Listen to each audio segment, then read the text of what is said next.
Hello बच्चों, let's read the question. A black solid when heated in presence of KOH and air forms a compound A which is green in color, which is further treated with H2SO4 to form B and C. B is purple in color. Now, the reaction first is Ki on reaction with alkaline solution of B changes into a compound D. Second, the color of the compound B disappear on treatment with the acidic solution of FeSO4. Third, with cold and concentrated H2SO4, compound B gives E which being explosive decomposed to yield F and oxygen. The type of hybridization in compound D.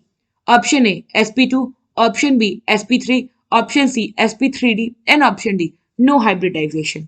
So question में हमें क्या करा है कि हमारे पास black solid है जिसको जब हम हीट करते हैं KOH और एयर के प्रेजेंस में तो हमें मिलता है ए जो कि ग्रीन कलर का होता है। उसको जब हम लोग H2SO4 सल्फ्यूरिक एसिड के साथ रिएक्ट कराते हैं तो हमें मिलता है बी और सी, और बी जो है हमारा पर्पल कलर का होता है। नाउ हमसे क्या पूछा है क्वेश्चन में कि कौन सा टाइप ऑफ हाइब्रिडाइजेशन है कंपाउंड डी का। तो अगर आप देखो तो यहाँ पे जो कंपाउंड डी है हमें रिएक्शन फर्स्ट में मिल रहा है जिसमें क्या कह रहा है कि जब हम बी के अल्कलाइन सोल्यूशन को KI के साथ रिएक्ट कराते हैं तो वो चेंज हो जाता है डी में। तो हमें यही बताना है कि डी का हाइब्रिडाइजेशन क्या है। तो उससे पहले हम निकालते हैं कि हमारा यहाँ पे डी क्या होगा। तो सबसे पहले हमें बोला है कि वो ब्लैक सॉलिड, तो यहाँ पे जो ब्लैक सॉलिड होगा ना अपने पास वो होगा MnO2। अब हम देखते हैं कैसे।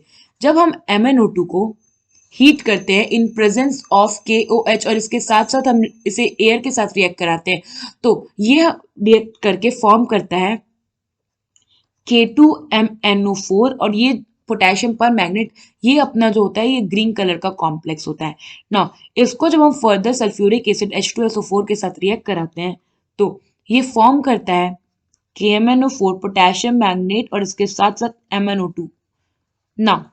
ये जो KMnO4 है ना ये अपना पर्पल कलर का होता है। अगर हम तो हम क्या करते हैं पहले नंबरिंग कर लें। MnO2 क्या है हमारा ब्लैक सॉलिड, यहाँ पे ए क्या है हमारा K2MnO4, बी क्या है हमारा KMnO4 और सी क्या है हमारा MnO2 ना। हमें पता चल गया हमारा बी क्या है। तो क्या होता है कि जब KMnO4 जो कि हमारा बी है KMnO4, इसको जब हम रिएक्ट कराते हैं KI एंड एक्वा सॉल्यूशन है तो हमने यहाँ डाल दिया वाटर। तो जब ये रिएक्शन होता है तो यहाँ पे हमें मिलता है KOH potassium hydroxide plus MnO2 plus KiO3। तो यहाँ पे हम नेमिंग करें तो MnO4 हो गया हमारा बी और बोला है कि हमें मिलता है डी। तो यहाँ पे जिस डी के बारे में ये बात कर रहा है वो है हमारा KiO3 ना। हमें इसी KiO3 का हाइब्रिडाइजेशन बताना है। तो हाइब्रिडाइजेशन हम कैसे निकालते हैं स्टेरिक नंबर से, और स्टेरिक नंबर क्या होता है हमारा कितने नंबर ऑफ सिग्मा बॉन्ड है प्लस हम ऐड कर दे लोन पेयर को। तो अगर आप देखो तो जो हमारा सेंट्रल एटम है यहाँ वो है आयोडीन, सेंट्रल एटम। अब आयोडीन पे होते हैं टोटल 7 वैलेंस इलेक्ट्रॉन, आयोडीन पे हो गया 7 वैलेंस इलेक्ट्रॉन। तो अब क्या होगा, ये हो गया हमारा आयोडीन, इस पे है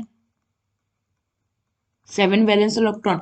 इसने एक पोटेशियम के साथ बॉन्ड बनाया और 3 ऑक्सीजन है जो कि क्या होंगे डबल बॉन्ड फॉर्म कर लेंगे।